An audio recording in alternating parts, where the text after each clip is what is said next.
Assembly this year, and is very connected to fiscal issues with localities, and that is sovereign immunity. Sovereign immunity is a legal doctrine that protects local governments when they are in their governmental functions from litigation and from resulting judgments against them. It's a very important tool. It not only protects the public purse, but it also is important because public servants have more exposure to many, many different situations than other people in private jobs and other walks of life. This year, 2 weeks ago, the Virginia Bar Association's Boyd Graves Commission recommended that the General Assembly include local governments under the Virginia Tort Claims Act. The Virginia Tort Claims Act is a statute that was passed in 1981, and what it does is it waives the defense of sovereign immunity for the Commonwealth of Virginia. Localities have not been included in it in the past, but for the Commonwealth of Virginia, up to the statutory cap, which has grown from 25,000 to 100,000, where it is today. It is likely to be raised over time. The Virginia Bar Association is probably the largest voluntary association of lawyers in the Commonwealth of Virginia. It has a membership of over 5,500 lawyers. That includes practicing lawyers, judges, and academicians as well. In the past, they've had very powerful members of the General Assembly introduce legislation for them. And with this recommendation, we expect to see a very, very strong attack on sovereign immunity. So I bring this up to you because it is something that is a tool that if we lose it even under the Tort Claims Act, it'll be very costly for local governments. It'll increase insurance rates. For those counties who are self-insured, they will have to increase their reserves, and I can't think of a more difficult time for this important doctrine to be attacked. So I do want to bring that to all of y'all's attention so that you can discuss it within your localities. And I do want to urge support for VACo's efforts and other localities' individual efforts. VACo has had a strong position opposing any change in sovereign immunity because it is so important for localities in doing the day-to-day work of government.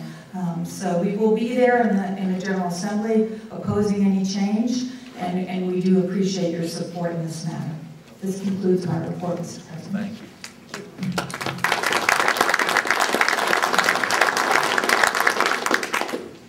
All right, our Executive Director's report, Jim.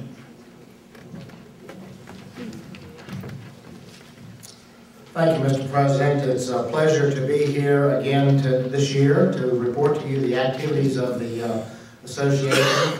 But before I start that, let me briefly go over maybe some analysis of last week's local elections. I know Bob Holsworth did a good job of reviewing the statewide elections, but I think you folks will be interested in these numbers as well. Last Tuesday, there were 142 seats at local county levels up for election there. Most of you know that it was an off year for the staggered term folks. So overall, the turnover was only 42%. Now I say only because in the past decade, the average turnover for local elections has been in the 48–49%. But this year we had less turnover than normal. Now that's not going to be very consoling for the few incumbents. There were 103 incumbents seeking re-election. 1 in 5 got defeated. 1 in 5 got defeated. So there were 20 incumbents that got defeated in their elections. So the total turnover was 59 seats, 42%.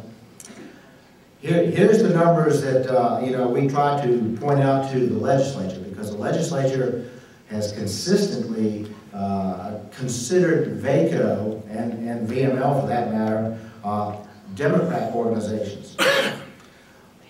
Of the 142 seats, 63 were elected by, were taken by Republicans, designated Republicans. 16 were by Democrats.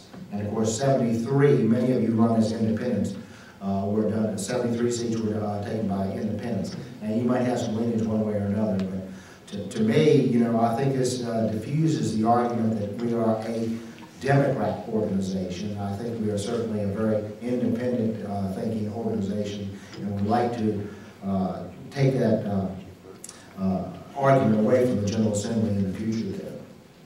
So that's briefly the results of this past Tuesday's elections there. Moving on to this year's report, just a few more statistics involving this year's conference. Yes, attendance was down a little bit. We had about 850 folks registered this year, which is slightly down from the about 1,000 that we normally have. But in this economic times, I still think that 15% drop-off is not bad. 86 counties, that means 9 did not attend. Normally we have 4 or 5 that do not attend, and I can tell you the same ones almost every year that do not attend. Another 4 or 5 this year chose not to work it into their budget. So we had 86 counties. The exhibit hall, however, was totally full.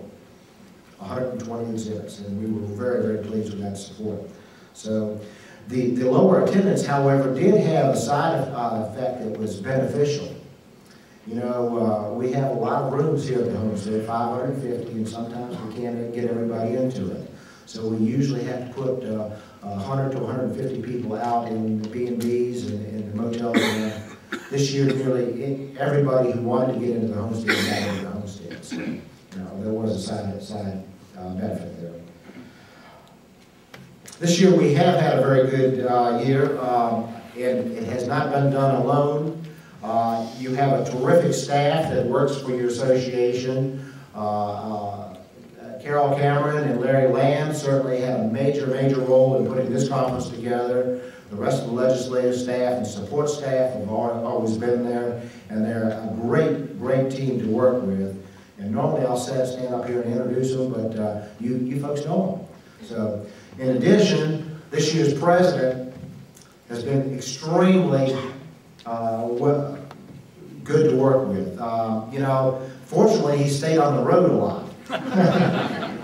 Apparently 33,000 miles worth of road travel, but we were in touch with him almost all the time, because he would call on, I'm on the way to this county or to that county, is there anything that particularly we should talk about? And the staff would try to keep him apprised of what might be coming up there. But Donald, it has been an extreme pleasure, and I speak on behalf of the entire staff. You've been a great president to work for. Thank you very much, sir. Thank you.